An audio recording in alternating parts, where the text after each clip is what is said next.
Welcome in to a special live edition to the Barnes on Bama. My name's Owen Barnes, and I'm your host here. If you have never met me, glad to meet you. So decided to go live today. Wanted to talk about Alabama's exhibition win over Furman. We will talk about that here shortly. Just a little bit of heads up for anybody who has never been here before or anybody who is new. Um, this is going to be a little different. So I am going to be answering questions kind of on the later part of this episode. At the beginning, I want to talk about the Furman game, what I think I learned in the game.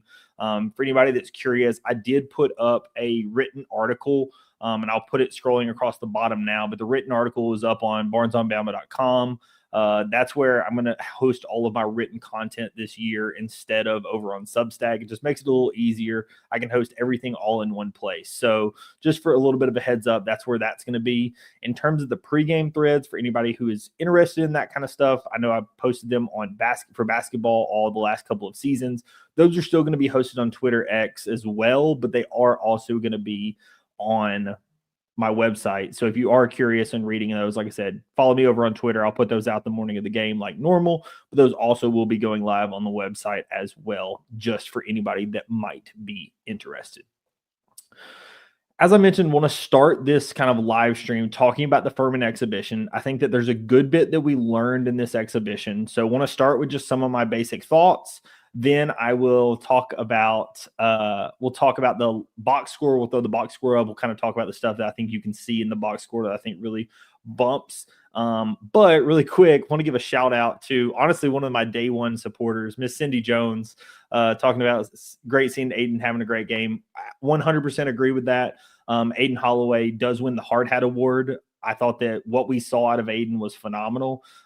Was definitely going to talk about him because when you looked at what happened in that Bama and Boutwell game, Aiden Holloway did not shoot well, right? He shot 2 of 9 from 3. And, it was kind of pointed out that him and Houston Millett combined to go 4 of 16. And when you think about Alabama's backcourt, especially missing Jalil Bethea, it was a standpoint of how good was Alabama's backcourt going to be. And I'm a firm believer of Alabama's backcourt being one of the best in the entire country. I think LeBaron Philon is one of the best in the entire country. Obviously, what you saw out of him the last couple of games, he's really grown into his own. I think that Aiden Holloway has been very, very good. But I think a lot of that, some people looked at maybe Houston Millett, Aiden Holloway, like, are they going to be able to shoulder the load?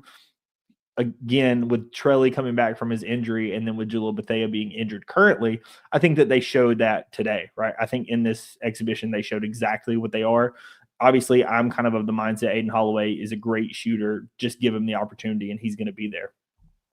And 100% Miss Cindy, no problem with the shout out. Like I said, I really do appreciate for anybody who hasn't been followed or subscribed to the channel any length of time. Miss Cindy's always down in the comments. She's been around for quite some time, so I really do appreciate the support. Like I said, going to get into the Furman exhibition, talk a little bit about what I think kind of jumped out the most to me. Then we'll jump into the box score, and then we'll kind of just go through with comments because I do expect kind of later on that we're going to have some people joining that are going to have a bunch of different questions, comments, concerns that I'm happy to address. So let's talk about Furman. So Alabama wins this game by a score of 96-71. I think that the big thing that you have to look at when you look at this exhibition is a standpoint of Alabama did not start this exhibition super well. Alabama actually goes down 9-0 to start the game. And if you read my write-up in the lead up to this game, something that I pointed out and something that, if anybody knows me, I kind of looked into the KenPom numbers of what Furman had done historically. So first of all, Furman this season is ranked, obviously preseason KenPom numbers can only be taken, fairly lightly because of all the transfers and everything that happens. But Furman's ranked about 133 in the country in KenPom. For reference, that's substantially better than North Dakota that we're going to be playing on Monday, but obviously worse than anyone that we're going to be playing in the SEC. The SEC is all top 100. What that also means is when you're considering Furman over the last couple of seasons has been in that 12 to 13 seed range in the NCAA tournament, right? Bob Ritchie's done a really, really good job with his teams. And what his teams are known for is two main things. They shoot a ton of threes and they assist on almost all their made baskets. Last season, over the course of their season, about 51% of their shots were from behind the arc and about 65% of their shots were assisted on. Those were both for top 5 in the entire country. And that was something that I think I really wanted to pay attention to in this game is what was our defense going to look like off of the pass, because I knew that Furman does a really, really good job passing the rock. And so our defense had to be right on the guy off the pass. And I was curious what our defense was going to look like at the three-point line. Because simply put, when you look at our defense on the three-point line, what you have to consider is the fact that Alabama is, as fast as we play and how much we crash the glass, sometimes Alabama is late to transitions when you're talking about threes. Sometimes we'll collapse into the inside and we have some spray out threes, and we had a decent number of those in this game. Furman was not able to execute, but that is something that I think you're going to have to watch long term with this team is, I think that we had a lot of extra help defense, which helped us get a few extra steals. But it was a situation when Furman was able to get the shot off. Like I said, some they made, some they missed. But that is something where if you have a situation where you gamble on the steal and you don't get it, you can sometimes leave the wide open three available. I think that came to fruition a little bit in this game. Obviously, you still win by 25 points. You can't be super upset with that. But I do think that that is something worth noting. Additionally, when you look at this game with the fact that Alabama did go down 9-0 to start this game, you additionally have to just think that Alabama did a really, really good job rebounding from that standpoint. Funny enough, as I mentioned, rebounding was a part of this game that was very strange. When halftime rolled around, Alabama was a 15 rebound better, right? They had 14, I'm sorry. It was 29-15 in Alabama's favor. And the thing that surprised me about that, with Alabama having 29 and Furman just having 15, was the standpoint of I was under the mindset that Alabama was up by maybe 4 or 5. I truly did not think Alabama was up by 14. I thought that Alabama may be up a couple, but I did not think that we were up that much. It's just because it felt like there were multiple possessions where Furman had gotten 2 or 3 shots, right? There was one major possessions that I remember where Furman got 3 shots from 3, right? Kind of the thing that we've seen Alabama do a good bit over the last couple of seasons. And it felt like Furman just over and over and over again was getting those shots. Now, what it really seemed like is Alabama had lapses on a couple of possessions, not the course of the entire first half, which led to the reason why Alabama was up by so much. It's like when they were locked in on the full possession, Alabama was getting the rebound and was doing really, really well. Alabama obviously had more offensive rebounds, more defensive rebounds than Furman in that first half. But when Alabama really locked in on that rebounding side of the ball, they were completely fine. And then when Furman was able to lock in more than Alabama, they did get a couple of chances, and that led to some easy Furman points. The other thing that was the number one thing that I wrote, if you read my article, was health. I was curious on the health of Latrell Wrightsell and the health of Noah Williamson. Noah Williamson did not play a ton in this game. I think a lot of that still has to do with speed. I think he's still getting used to the speed in which we play. I think that that's something that you're going to see kind of through the course of the beginning of the season. When you play some bigger body teams that need an additional center, I think that you're going to see a good amount of play out of Noah Williamson. Yet when you see some faster paced games where, Alabama just gets out and runs and the other team is willing to run with us, I do think Noah Williamson is probably not going to play as much, especially in the non-conference part of that slate. I think that by the time conference play rolls around, I do think that he's going to be more conditioned and more ready to run for some of those. But I do think early in the non-conference, it would not shock me if he does not get as much playing time, especially, like I said, especially when it's a big, super fast game. And I think that's okay. However, when you're talking about Latrell Wrightsell was phenomenal in this game. I thought that Trelly did exactly what you wanted him to do. His dribble looked tighter. His shot looked great. He hit a really, really deep 3 from, Aiden Holloway range, Steph Curry range, whatever you want to call it. A couple of them, they shot really deep 3s. Was really excited to see it go down the basket. He shot well from the free throw line, which we know Trelly is, historically been very, very good at. I mean, he went an entire season without missing a free throw for Alabama. I thought he looked really good, comfortable at the line. I thought that, driving to the basket, he did really well. I'm glad we took him out when he did because, admittedly with Latrell, because he's been hurt the last 2 seasons, one with a concussion and then the second one with the Achilles injury, he is somebody that I don't want to have play a ton because he's going to give it 100% if he's on the floor, right? And so there is a standpoint that I really appreciated that we got him some play time. We got him out on the court to get comfortable and be ready for the start of the season, but we didn't let him overexert himself. We didn't let him, do too much. You didn't let him get to a point where he's going to get hurt. I think that was the big thing about Latrell. They talked about having him on potentially a minutes restriction or whatever, but I thought that what he did in the minutes that he was on the floor was absolutely incredible. I think Trelly will again be one of your best guards in the entire country. I think personally, for the way Alabama plays offense and what Alabama likes to do, he is one of the most versatile and important people that Alabama has on the team. I think that, again, he's somebody from a perimeter defense perspective, and I know Joe Corona talks about this a lot. From a perimeter defense perspective, he's phenomenal. He's one of your best perimeter defenders. Additionally, he's one of your best three-point shooters. He's just consistent. His handle's gotten so much better that you saw in this game, and I think that in general, Trelly's going to be a big addition to have him back this season. The other two guys that I want to mention before we jump into the box score is the two freshmen there are two of the freshmen, I guess, in Davion Hannah and Amari Allen. I think that Davion Hannah and Amari Allen are going to come down and be two of the most important guys on the team this year. I think that down the stretch of the season, I think that as they continue to get more and more comfortable throughout conference play and such, I think that they're going to be very, very important for this team. I think Amari Allen and Davion Hannah have already shown early in these two exhibitions how good they are at rebounding the basketball. In the first half of this one, they had 12 rebounds. I forget seeing what they finished at. We'll look at it when we jump into the box score. They had 15 last game. Additionally, both of them have pretty good defense. Amari Allen seems like his on-ball defense is really, really good. Davion Hannah had an insane chase down block in this game. Both of them to me look like they're going to be really good defenders long term. Are they going to have some freshman lapses? Sure. But I think that long term, they're going to both be really good defenders. Amari Allen really couldn't get a shot going in these first two exhibitions, but he's somebody that you've heard a lot about from a shooting perspective. So I do think that Amari Allen long-term is going to be a really good shooter for you. Additionally, having a guard at his size to be able to go down low, I think is a big deal. Him and Davion Hannah, both have incredible athleticism. So I think that they're both going to be guys that are going to be able to finish physically in the SEC, right? When you think about the SEC, that's, one of the benefits of a guy like Chris Youngblood was he had the build and the body to be able to go in and bang with the physicality of the SEC. I think what Davion Hannah and Amari Allen give you is that same thing, except they give it to you a little bit taller.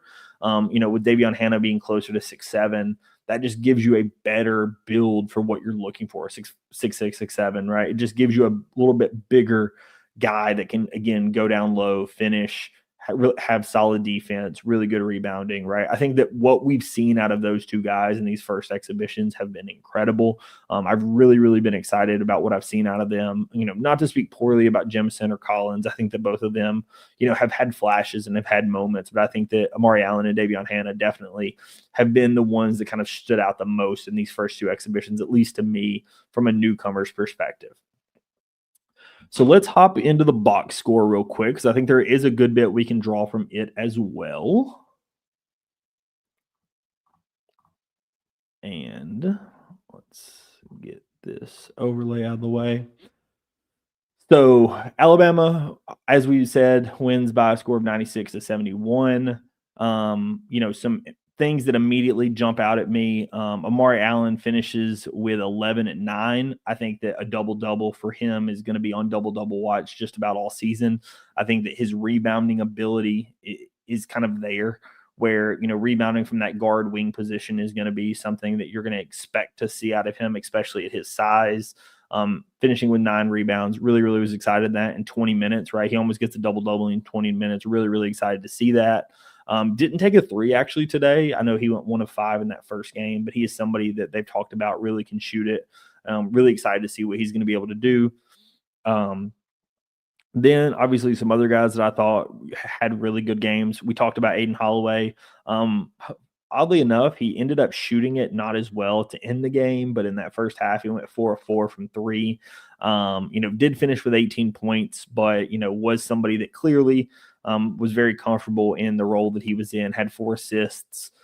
Did, as we mentioned previously, did lead the team in blue collar points. Nate talked about him diving on the floor, losing himself in the game, being, one of the best shooters on the team because of it. He kind of points to the fact that when you see a guy losing himself in the game, that often goes to he has some of the best offense, because when you lose yourself in the defense, that kind of in turn leads to better offense. You definitely saw some of that definitely today. LeBaron Philon, not his best stat line because he did have 5 turnovers. I know I saw some people saying that they felt that it was LeBaron just trying to do a little bit too much. I would agree with that. He is somebody that I think sometimes tries to, I talk about this on the football side of things as well. It's almost where you don't have to be flashy when just the basics are working. And I think that that's sometimes that LeBaron runs into that of like, hey, just do what you need to do. You don't have to be super flashy, because if you just do what you should be doing, that'll be enough. And I think sometimes that he gets caught up in that. At the end of the day, 5 turnovers in an exhibition isn't the end of the world.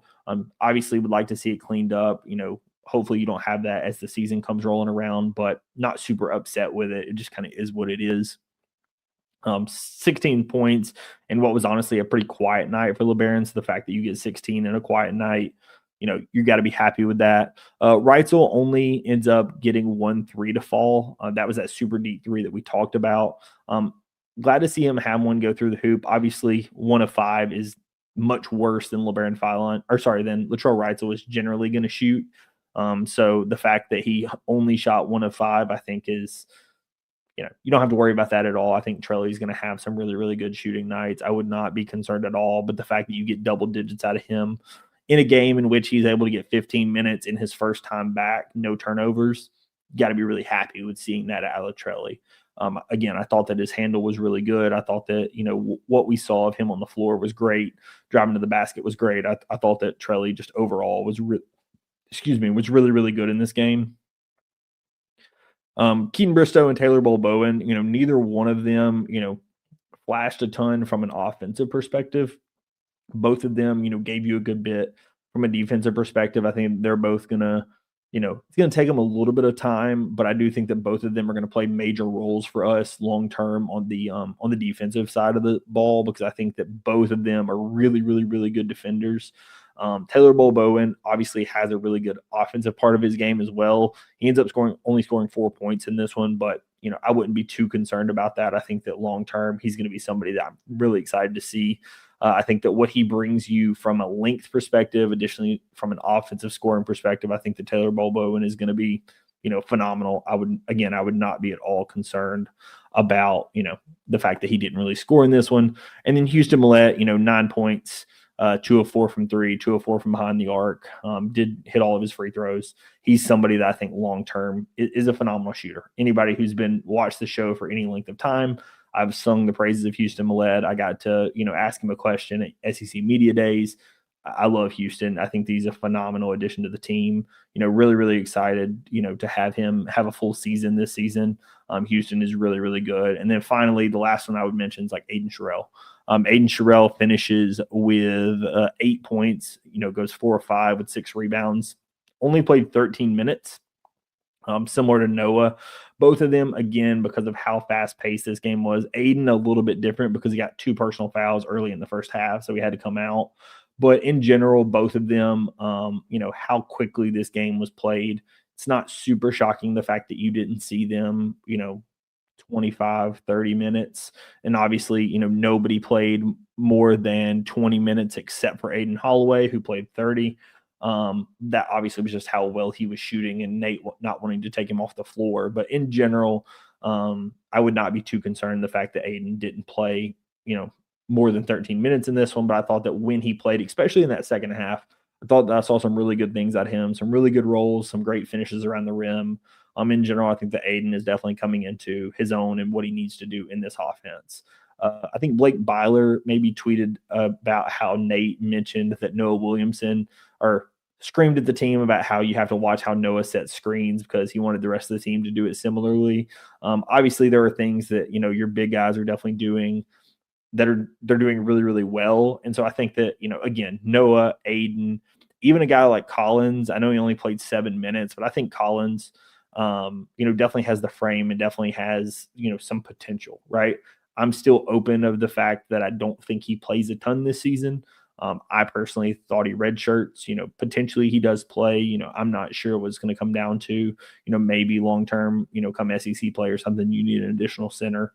So maybe he plays. But I'm personally of the mindset that he potentially redshirts. But would definitely be curious to see what other people have to say as it relates to all of that.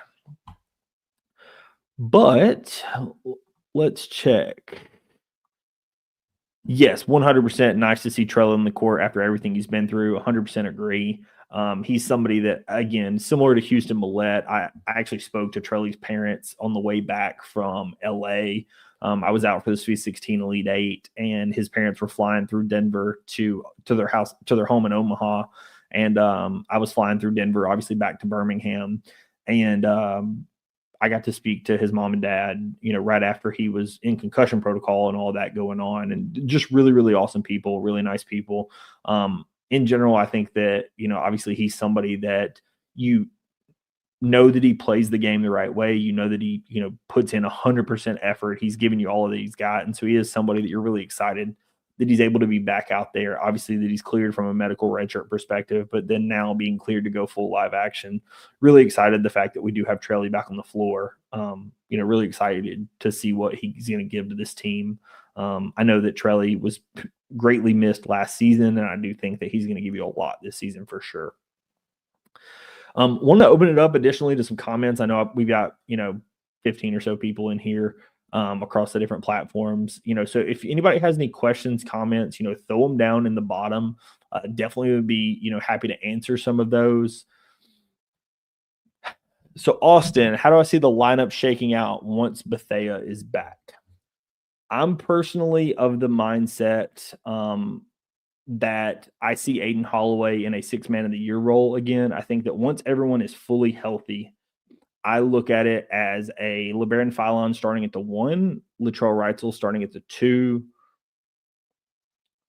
either Houston Millette or Jalil Bethea starting at the 3, the 4 being Taylor Bobo, and the 5 being Aiden Sherrill. The 3 is the biggest question mark. I could even see a guy like, so I think it's Bethea. I think it's Houston Millette. I could potentially, is there anybody else that I think maybe Keaton Bristow could even start in that spot? I think that the 3 is kind of the biggest question mark for us. I think that even, if you wanted to go smaller, you could move Trelley to the 3 and you could start Aiden Holloway and LeBaron Philon. I don't think that you see that a ton this season. I think you could see the 3 of them on the floor, but I don't think that all 3 start super often. So personally, I do not, like I said, that's where I kind of think personally is I think Bethea slides into the 3, either in a starting role if he's playing well, or Houston Millette's the 3. Like I said, that's where I currently see the starting lineup. I do think that Bethea potentially is going to be good enough. I have heard some people say they don't think he plays good enough defense. That's something that I will hold my judgment until I see him on the floor. Obviously he didn't play a ton of defense at Miami, didn't play a ton in the AAU, but I know Nate Oates is going to force people to play defense. So I'm going to at least hold my judgment until I see what he looks like out on the floor. As of today, I would say the lineup is LeBaron Philon, Latrell Wrightsell, Houston Millette, Taylor Bobo, and Aiden Sherrill. And again, if you want to slide in Keaton Bristow instead of Houston Millette, I would be okay with that. Dylan, how do you think our bigs stack up against the SEC? This is the $1 million question, personally. I think that our bigs, how well our bigs play from a defensive perspective, potentially determines the overall height that this team can go. And when I say that, I'm not referring to can we win, and we're going to go through the schedules. I've got them both pulled up and we'll pull them up. But, can we win in the non-conference? Can we win in the conference? 100% Alabama can win in the conference and in the non-conference, even if they have, some issues in the interior, right, with the big guys. However, I do think that this is a standpoint where if Aiden Sherrill and Noah Williamson, as well as Keaton, I would put Keaton and Taylor Bobo, and I think they're your backup 4s, even like a London Jemison, a Davion Hannah, whoever's going to play that 4 role for Alabama, I would put them in with the 5s. How well they play defense against a team like Florida with the bigs that they're going to have with Thomas Houck and Chinulu and Henlogden and all the guys that they've got is really going to determine if Alabama has an ability to win in March, right? Whether that comes to an SEC tournament or that is an NCAA tournament. I think that for 95% of the games, our bigs are going to be more than sufficient. It's the other 5% of games that scares me, if you want me to be honest. It's the Floridas of the world that scares me. And maybe it's because I was in Coleman when Florida beat us, and then me and my fiance were in in Nashville when Florida ran us off the court in the SEC tournament last year. It's a standpoint where I truly think that Florida's front court is something that really scares me. Now, what I will say is I think that Alabama's backcourt is going to be substantially, I think that especially when you get Bethea back, I think that Alabama's backcourt is going to be the best backcourt in the entire country, bar none.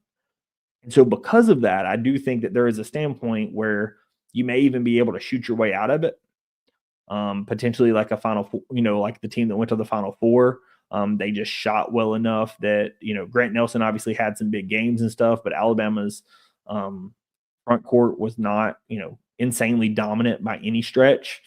I do think that is something that could, help you, but that is the big question, right? Like I agree with the question, Dylan. I think that it is something that is worth a reasonable ask, because I do think that you could run into a situation where Alabama's front court is the reason why they're held back from their 100% potential. I do think that, maybe that changes. Maybe we see Noah Williamson go up against some other bigs and he's able to, hold his own. Maybe Aiden Sherrill takes a huge step forward and, he's able to hold his own again. Time will tell. But if you had to have me wager a guess today on October the 26th, I would say that that's probably not the case. And I think that ultimately the problem with Alabama this season is probably going to be the defense in the interior.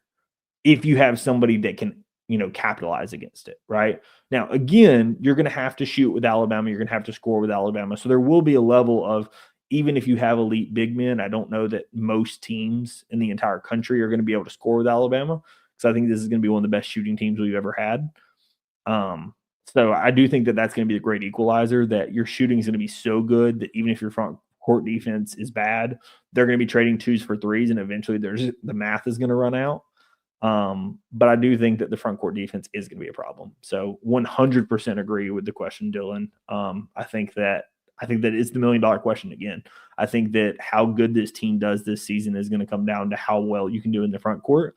And I think that Nate Oates knows that, because again, if you go back, and I posted his full comments at SEC Media Day on the channel. So if you haven't seen those, they're linked on the YouTube channel, they're in the YouTube channel. I can link them if I need to. But Nate Oates, when he spoke to the media, one of the questions he was asked was talking about the defense. He specifically talked about having to challenge the front court defense, and that he thought he was getting a little bit better, but that he knew that at the end of the day, Nate Oates knows that defense is the difference in his teams that have won SEC regular season and conference championships and those that haven't. And because Nate Oates knows that, it is something he will continually preach. And he's going to try to move lineups as much as he can. Defense is going to be something that will definitely be a bit of a priority for him. Is this going to be a top 3 defense in the country? No. I hate to break bad news to you, but I do not think so. I think this could be a top 30 defense. I think that there's nothing holding us back from being that. And honestly, with how good I think the offense is going to be this season, I think if you can have a top 30 defense, I think this team could go very far. So I think that's the kind of thing you have to think about. But I think that Nate Oates knows that his front court defense isn't where it needs to be, and I think that's why he said what he said at SEC Media Days. So, like I said, if you haven't seen his comments, I would check those out, but definitely think that's the big thing. Who is our best defender? Kind of depends on what you're looking at from a defensive perspective. I would say our best on-ball defender is probably Latrell Wrightsell. LeBaron Fallon, if he locks in, potentially can have some decent steals and stuff, but I think that Trelly's probably a better straight-up defender. I think that Keaton Bristow has some real talent on that side of the ball. I think that Davion Hannah is somebody that, Nate Oates has talked about that has a lot of talent on that side of the ball. I really liked what I saw today out of Amari Allen on defense. But probably if you had to say who our best on-ball defender today is definitely is probably today still Trelly. If you're not going to include him because of the injury, I would personally say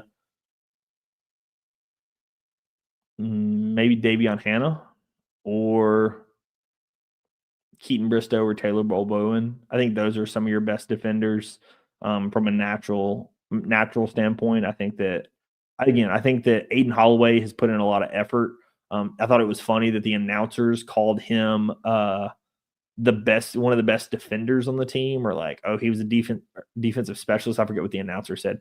If you are not aware, the announcers today had no idea what they were talking about. They said Darion Reed was still on the team. He's not. He plays for Oklahoma now. They said that Aiden Holloway was one of our best defenders. Love Aiden, great player. No, he's not. He can put in effort and he can be good on that side of the ball, but he's not our best defender. And then they additionally just mispronounced. It's not Philion, it's Philon, right? There are plenty of things that the announcers kind of screwed up today, but like I said, I would definitely kind of probably say maybe Davion Hannah, but I think Latrell Reitzel, if he's fully healthy, I think he's probably your best defender, especially on the ball. Dizzy Vision says it would be best to redshirt Collins, but he looks to be the most physical presence around the rim. I see us having problems with big physical teams. This statement right here is my reason why I have to hold short from saying Collins is going to redshirt. This right here. I'm personally of the mindset that Collins may redshirt. I have openly said that. I think that he was a late addition that came in. I also have said that he is a break glass in case of emergency. Do we need a big guy to help defend? I think that a team like Florida is the type of team where or Purdue or somebody is the type of team where you potentially need a guy like Collins, where you need another big body because Trey Kaufman-Wren is killing you, or Thomas Houck is killing you, Chinulu is killing you, right? Like those are the type of guys that I think could hurt you. And I think that's where I have to hold short of saying Collins is going to redshirt. Because I do think that there is a reason why you brought in a guy like Collins as your final roster spot and not another guard that you could just rest or, redshirt clearly and not worry about. I think that there's a clear reason why you brought in Collins. He's easily the biggest, right? He's huge. He kind of looks honestly similar to Aiden Sherrell did when he got here last season, just a very big physical presence. Sherrell has slimmed down a good bit and has lost the baby fat. But I think that, like I said, that's my current reason to hold off on saying Collins is going to redshirt is I think that we might need him from a physical presence. 100% agree with that statement. Like I said, I'm of the mindset he redshirts, but if he doesn't, that's the reason why. Dizzy Vision just put it like that is 100% the reason why. And it's because we need him from a size perspective. Whether it be from a fouls perspective, right? At the end of the day, when you only have Noah Williamson and Aiden Sherrell, you just don't have a ton of fouls. But and Williamson will also look better than what was being reported. I would agree with that statement, but I do think that there's still some athleticism issues with him.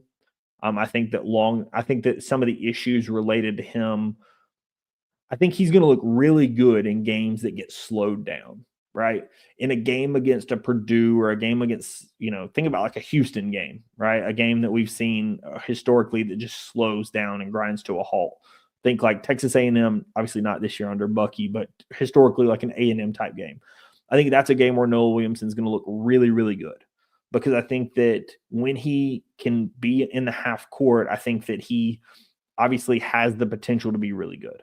I think that he has the potential to be, an elite offensive guy and has enough talent on the defensive side of the ball to, be good on this team. However, I think the problem and the reason why you've heard some different things on message boards and whatever about Noah is because going up against our team every day, he doesn't have the conditioning and he doesn't have quite the athleticism to keep up with a Keaton Bristow. or Taylor Bowen? Are they both a little smaller than him? Sure, but they're probably dominating him in practice if I was guessing, right? That's just me guessing, right? Like in the half court, he's probably got him. But like when you get out and run, I just don't think he's going to be able to keep up. And I think that's probably what's holding him back, right? So, but again, I do think that there is a absolute role that he's going to play on this team. And I think in certain games, like some of the ones I mentioned, I think he's going to be really, really good. I think that Noah is going to be good for us this season. But I do think it's going to be more of a pick your matchup for Noah. I don't think that he's going to be an every matchup is his matchup kind of guy, right? Versus a Latrell Wrightsell, Latrell Wrightsell. I think Houston Millette does a lot of really good things for you. LeBaron Philon, right? Like those guys are going to be, Philon is going to be your guy, whether you're playing Houston, Gonzaga, Arizona, it doesn't matter. Whoever you're playing, that's who he's going to be. Versus Williamson, I think is going to be more of kind of a pick your shots, at least personally. That's what I kind of think about Williamson. Ernest, team looks good. 100% agree with that. I do think that Alabama looks very good right now. I think that what we've seen out of these first two exhibitions has been very good. I think that obviously I'm sure some people were a little scared at the lack of defense that you saw in the Florida State game or the turnover issues and such. I wouldn't worry too much about it. Again, Nate Oates is notorious for messing with rosters and doing a lot of different things, wanting his team to play super freely. So I wouldn't worry too much about the fact that you had a bunch of turnovers and stuff in that first exhibition and gave up a bunch of points. Again, would you like to see a little bit better defense? Sure, but I wouldn't worry too much about it. I think this was a very good game. Obviously, the fact that you got down 9-0 and then turned it around and won by 25, take away the first 9 points and you win by 34. Alabama played really, really good in this one. I'm really excited what we saw out of it. Additionally, one thing that I wanted to mention, and I saw a couple of people talking about it on Twitter, but I just think that it's worth kind of mentioning in the live stream, is I don't know if everybody caught it. At the end of this game, Amari Allen got past the ball. He was wide open about a foot and a half inside the three-point line, maybe 2 feet inside the three-point line. He looked down, saw where he was, and basically refused to take the shot. He was wide open. I mean, couldn't get more wide open and saw that it was a long mid-range and refused to take the shot. And funny enough, Nate was like screaming at him because he didn't take the shot. And it was one of those kind of weird circumstances of, Nate openly has talked about how he's not a mid-range guy, but if you're wide open, sometimes he wants you to take it. And it was kind of Amari, just sticking to it's a mid-range, I can't take it, even though he knew he was wide open. And it was just kind of that weird realization of you saw him look down, see where his feet were, and be like, nope, can't take this one. And so it was just like a very funny kind of circumstance that happened with Amari there at the end of that game. That I thought was really, really funny, personally, knowing that I've seen, again, you see Nate sometimes scream at him for not taking shots or taking shots or whatever. That's going to be one that I'm assuming is going to be either a bit of a teaching moment where it's like, hey, if you're that wide open, just take it. Or is going to be a little bit of a, here's what I want you to do with the ball in that certain circumstances. I fully expect that to be a teaching moment, but it was very, very funny to see Amari realize where he was out on the floor and then refuse to take the shot. Because again, Nate being notoriously against the long twos and then Amari seeing it, not taking it, I thought was pretty funny. Want to quickly go ahead and pull up our non-conference schedule for anybody who may not have seen it. I know I have done really quick, actually, before we do that, want to say a couple of things here on the stream. Thank you, everybody, for joining. My thought is I may actually start doing some of these weekly, may do, Sunday afternoon live streams because I know a lot of our games are going to be on Saturday. I will obviously, as I have done the last couple of seasons, do previews and breakdowns on previews and then recaps on the YouTube channel. So if you are not currently subscribed to my channel, if you could do me a favor and subscribe, I would appreciate it. Again, previews and breakdowns will be there. And then again, I'm thinking may do some live streams on Sundays to talk about the kind of week ahead, upcoming, answer questions, etc. I just think that it would be a good place for everybody to talk. I was doing this one tonight to kind of gauge people's interest, but my thought is to bring on some additional people for some of these live streams if you guys are interested in them. Additionally, a little bit of a channel update note. Jordan Harper, Harper Nation 24 over on Twitter. I know a lot of you may know Jordan. He was previously one of the writers with, or analyst with Tide Illustrated, the Rivals Network, and he is actually going to be joining the show. He has the Double Dribble podcast about Alabama basketball, but he's going to be joining me on the YouTube channel again this upcoming week. We'll talk about the kind of what we saw in the exhibitions. I'll let him give his thoughts, and then we're going to kind of talk about the non-conference. So if you guys are interested in that, subscribe to the channel as well, because like I said, I'm really excited to have Jordan back on the show. We talked this summer after he was able to attend practice, but he's going to be on to talk about the non-conference slate. So let's pull up the non-conference slate. And this is what Alabama's got from a non-conference slate perspective this year. We open the season with North Dakota in Coleman Coliseum. That's going to be next Monday at 7 o'clock. So, if you are, around Tuscaloosa, can be around Tuscaloosa, would really recommend you attend that one. Really excited to be able to see this team in person for the first time. That will be a great game. Then Alabama will be traveling to Madison Square Garden on November the 8th to play St. John's. That is an 11 o'clock Central tip, noon Eastern. That's a really early game. That's going to be the same day as the Alabama LSU football game. So the basketball game will be that morning. The football game will be that night. Then we'll have the home game against Purdue on the 13th, followed by the game against Illinois that's going to be in Chicago. The games against Gonzaga and UNLV, and then the mystery team and that Players Era Festival that's going to be out in Las Vegas again. The home game against Clemson is going to be the SEC ACC Challenge. The home game against Texas San Antonio, that's going to be a game where Nate Oates gets to play his former assistant. Then we have Arizona in Birmingham and in Legacy Arena. South Florida, where Brian Hodgson gets to come back to town. This time not at Arkansas State, this time at South Florida. Then Kennesaw State, when Petway gets to come back to town on the 20th. We actually go to Probst Arena in Huntsville to play Kennesaw and Petway. And then Yale wraps up the non-conference at home. So we got home games again against North Dakota, Purdue, Clemson, UTSA, South Florida, and Yale. So those are really, really exciting games from the non-conference perspective. Don't want to get too much into the conference schedule as of now. I have it. If anybody hasn't seen it, it's posted over on Twitter. I've also broken it down on my channel in the past, but this is what I kind of wanted to talk a little bit about in this one.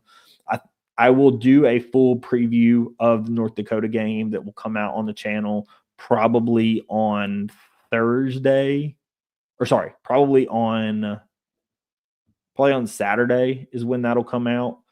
And then I will also, again, have the preview thread written that will come out on my website as well as on Twitter on Monday morning, the day of the game. So if you're interested in kind of my thoughts, my prediction, I'll have all that written up.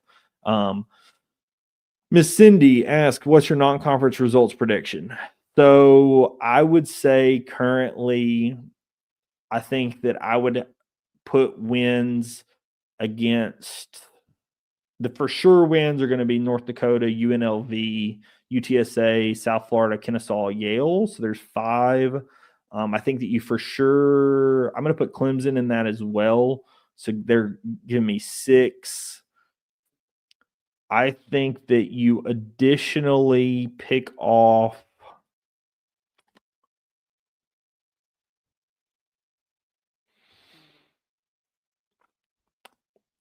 one of Arizona and Purdue and then Illinois. So let's say 8-3. Yeah, let's say 8-3, 9-2. I think I think you could beat Gonzaga. We've got, how many games do we have? No, we have, I said that wrong. We have 13 games. So it would be, I would probably go 10-3.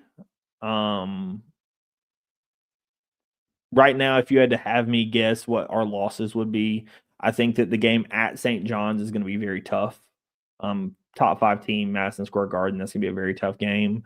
Home against Purdue, even though it's at home, that's going to be a really, really tough one. I have some concerns about going against Trey Kaufman-Wren. Maybe it's what he did to us last season, but I do have a few concerns about that one. I think that we can beat Illinois.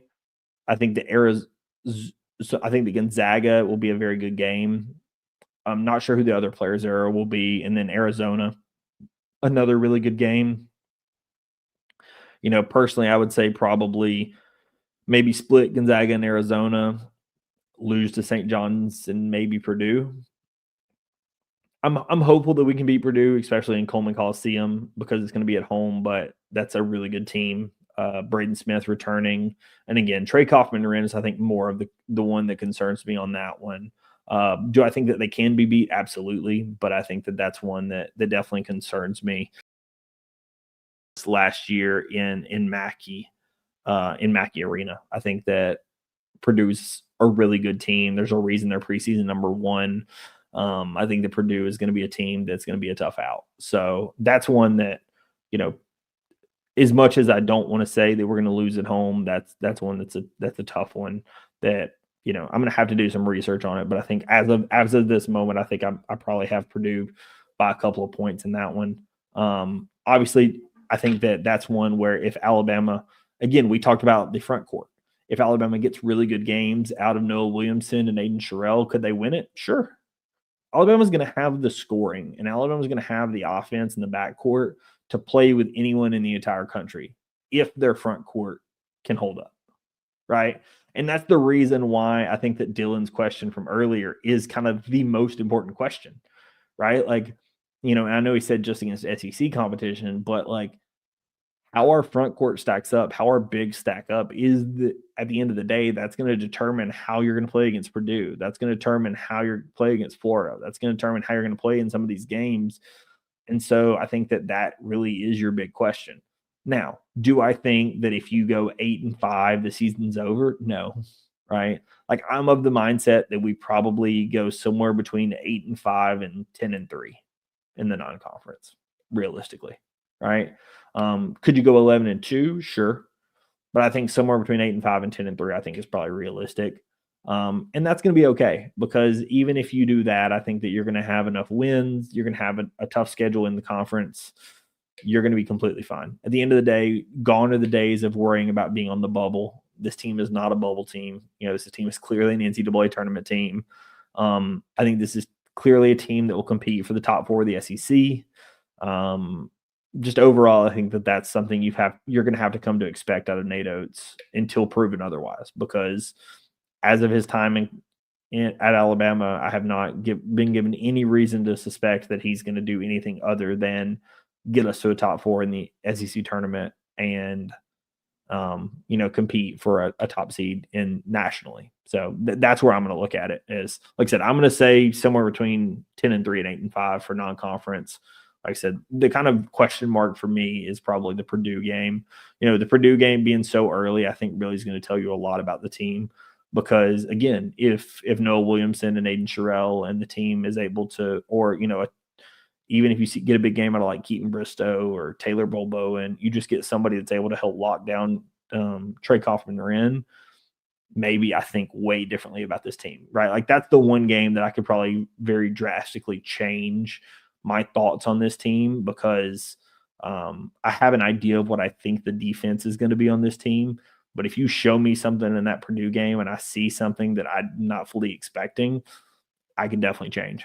And I think that's the game that you have to kind of think about from that standpoint.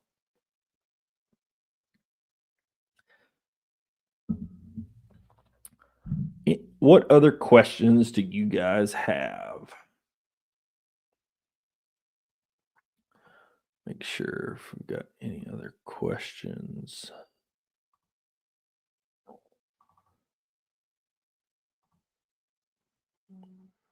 If y'all got them, y'all throw them down in the bottom. Probably going to stay live for maybe another 10, 15 minutes. Wasn't going to stay live for terribly, terribly long, but definitely wanted to, be able to answer questions people may have. Like I said, thinking about making this a long-term thing. Who do I see as the top four in the SEC? I think Florida has to be in that category. I think that Kentucky is probably going to compete for that category. I think that Arkansas probably could compete for that category. I think that Alabama is obviously in that category. I think that Tennessee, until proven otherwise, I think Rick Barnes has to be given the benefit of the doubt for that category. I think that Ole Miss could be good, but I don't know that they're top 4 of the SEC good. Let me think. Is there anybody else that I'm missing? Just want to make sure. Yeah, so like I said, Florida, Kentucky, Tennessee. So for reference, Ken Palm has Vandy as a team that could potentially compete for that category. I don't currently think that Vandy's going to be quite at that level. I think Texas A&M could be a little bit of a sleeper. I think that Bucky McMillan is a really good coach, and I think that he could potentially. I don't think he's a top 4 of the SEC this year, but I think he's somebody that could turn around Texas A&M fairly quickly. So he's somebody that in the next couple of, maybe next year could have him top 4. Yeah, I would probably say that the top 4 is going to come out of Florida, Kentucky, Tennessee, Alabama, Arkansas, if I had to guess. With sleepers being probably like Ole Miss and maybe Vandy. Like I said, I don't currently see Vandy as a top 4 team. I think they're a top 8 team, but not a top 4 team. Like I said, I think your answer is probably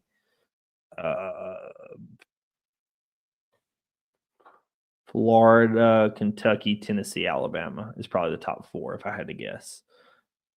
Until Coach Cal proves to me that he can finish top 4, it's tough because the way that he's done his offense and stuff, his offense being a little bit more antiquated, it scares me. So until Coach Cal proves to me that he can get back to top 4, I have to see it to believe it. So, like I said, I think the Arkansas definitely has a chance, though. So that's currently who I see as kind of the top 4 of the SEC.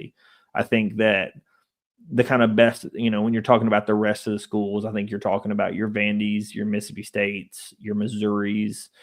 I think Auburn's going to be in that category. I think that, I think there's going to be quite a few teams in that kind of 9-9, 10-8, 8-10 type category for the SEC. So I think that, 5 through 8 seed in conference is going to be one that's going to be very tough.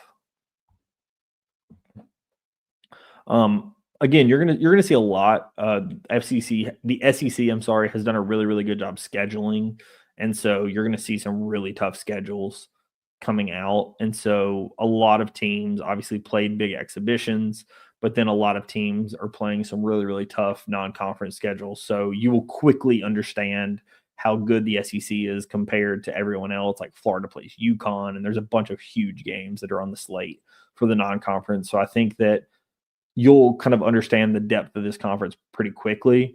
What I will say to kind of note, remember last season you had a lot of fifth-year guys like Janai Broom or Mark Sears, or just plenty of guys where, they had been in college basketball for a very long time. You don't have as many of those now with the COVID seniors kind of being done.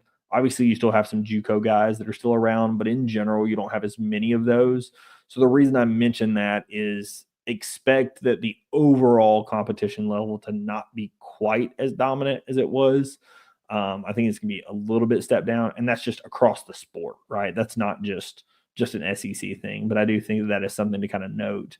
But the SEC was historically great last season. In non-conference, the SEC was phenomenal, especially against high major teams. The SEC was just absolutely dominant. It's the reason why we had 12 teams in March Madness last season. I think that, was it 14 teams in March Madness last season? Just an absolutely insane run. So I would fully expect that the SEC has another really, really good year. What other questions do we have?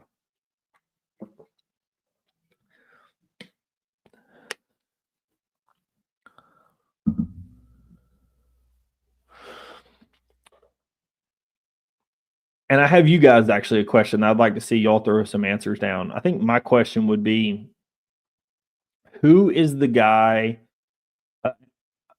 I will answer this one in just one sec. This division.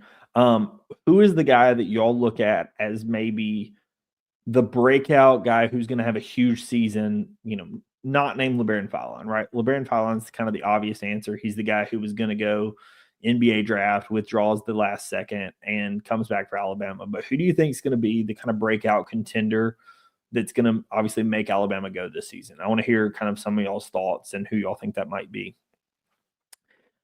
Dizzy Vision asks, is there any update on Bethea's timeline on returning? The last that I heard was an optimistic answer was end of November, beginning of December. So if we look back at that non-conference slate that we talked about, probably you're talking after Players era, maybe for Clemson type perspective. Realistically, for me, I would love to see if you could just have him back for like maybe Arizona on December the 13th. But realistically, as long as you can have him back at some point in December before you get to the conference play, I think that you'll be happy, right? I just think that you don't want to run into conference play without him having played any kind of tune-up games. Would love to see if you could have him back for like Kennesaw State or something at least, where you can get him some run and get him kind of used to game time, because I think that having him back available for SEC play is going to be a big deal. And again, I'm of the mindset Bethea is going to play a good bit. I know that, like I said, I did talk to somebody at SEC Media Days that kind of told me they thought that his defense wasn't very good and that he was more of an AAU guy, and didn't think that they thought he was going to get lost in our guard room because we have such elite guards. They thought that, Bethea was going to get lost in that. Take it with a grain of salt, but I respect the opinion of the person that said it. I would at least say that he's going to have to prove that he deserves to be out on the floor even when he gets back, because our guards are all going to be competing for playing time, and we have a ton of good ones. So your Amari Allens and Davion Hannas are going to be competing for those wing spots. Your Aiden Holloways and Houston Millett's and LeBaron's going to be competing for all their wing minutes. So and point guard minutes. So I think that Bethea is going to have to prove that he deserves to be out on the court. And personally, again, I'm of the mindset that he does. So, like I said, as far as a return timeline, like I said, the most optimistic one that I've heard is end of November. I didn't hear if that was like a back for the MTE type end of November, or if that was a, going to be back for Clemson on December the 3rd. Like I said, not 100% sure, but like I said, the most optimistic one I have heard was end of November. So we'll be very curious.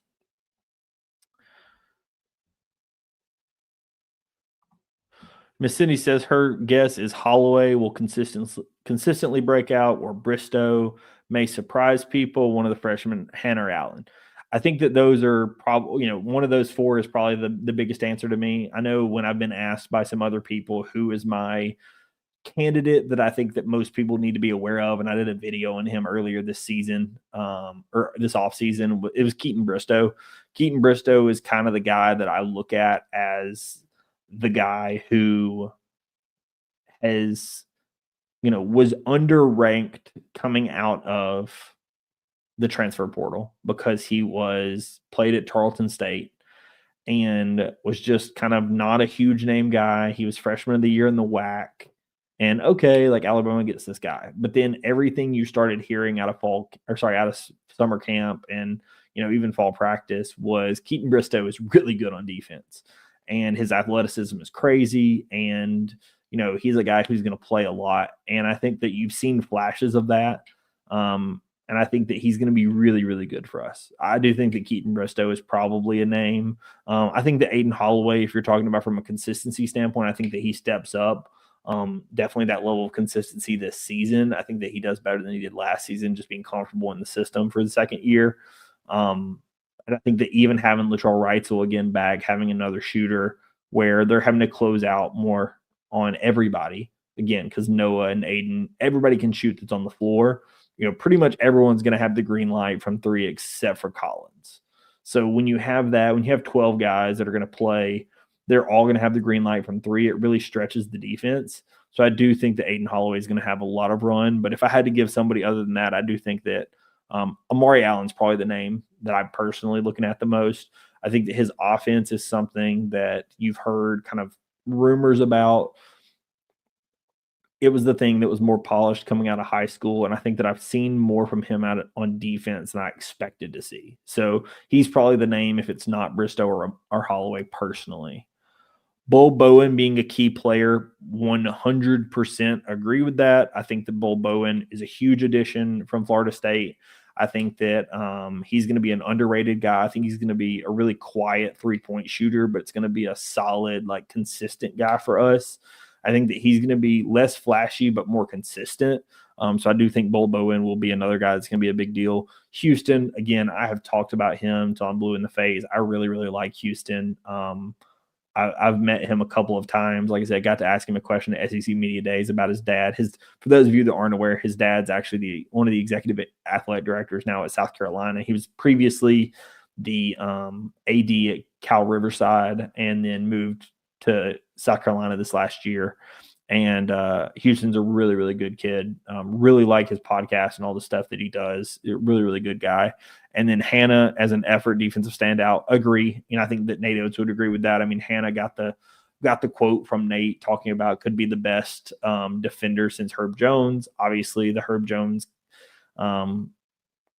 comparisons with Nate is pretty common. It's kind of a running joke that just about everybody he recruits, they, give them the Brandon Miller or Herb Jones comp. So, yeah, I wouldn't worry too much about that specific comp, but I do think that Davion Hannah is somebody that you've heard about from a defensive perspective, and I think could give you a lot on that end of the floor. So 100% would agree from the standpoint of that he's going to be really good, but would be curious to see kind of what his offensive output, because I think that if he stays off the floor, it's because other players are giving you more from a two-way perspective, and Hannah's only giving you defense.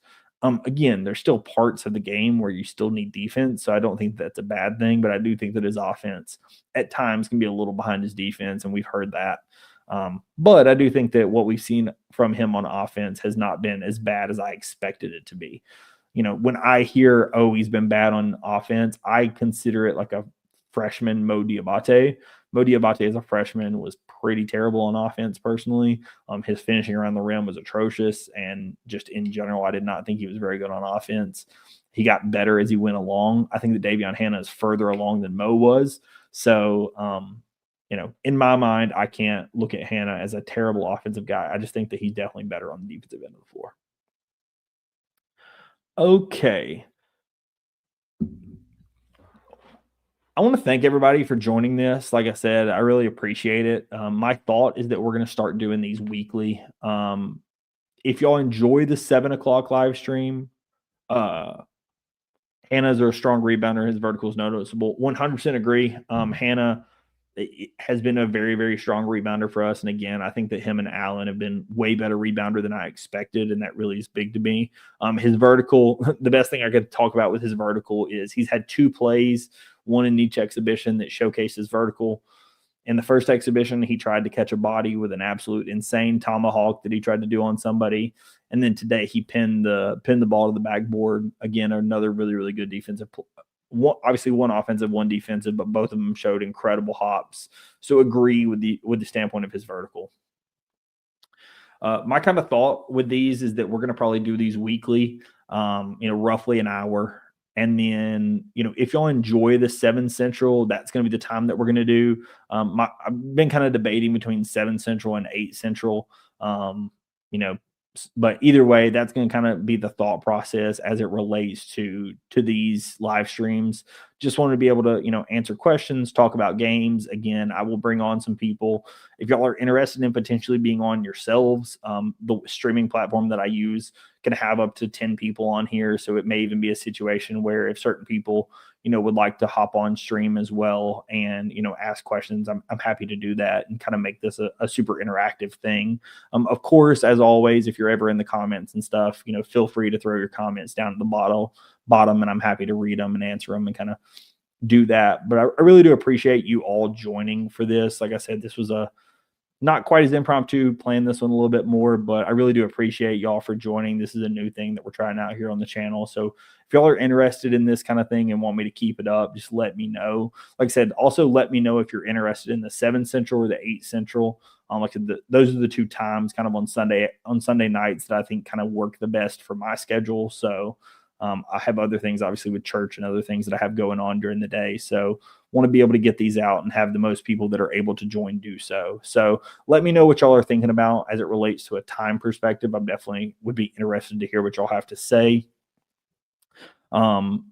If you see down in the bottom, I am powered by the Believe Podcast Network. So if y'all ever hear the podcast or the show over on YouTube, there are no ads on YouTube, but if you do hear it on Apple or Spotify, that is because I am a part of that network. So, I really do appreciate it. Like I said, you guys joining the show and, giving me the support that y'all have is part of the reason why I'm able to do what I'm able to do. And part of the reason why I have, the support of Believe and, have had so much success here recently. So I really do appreciate it.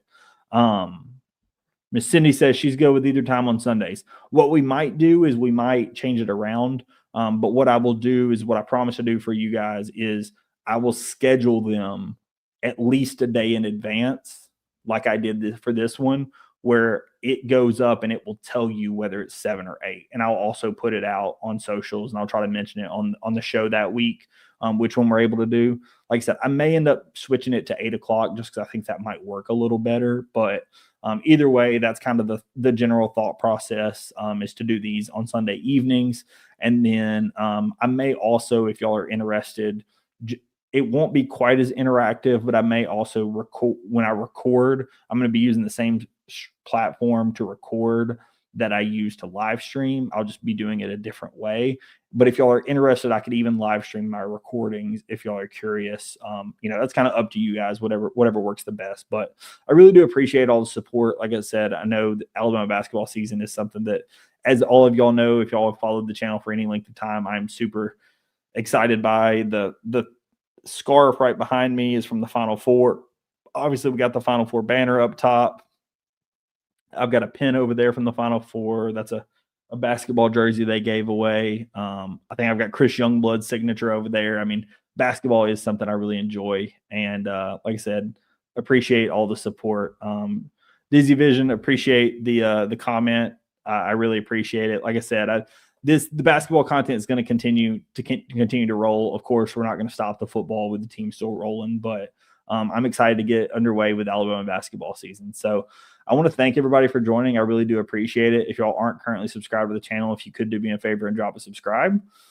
Thank you so much, everyone, for watching, and we will catch you in the next stream. Peace.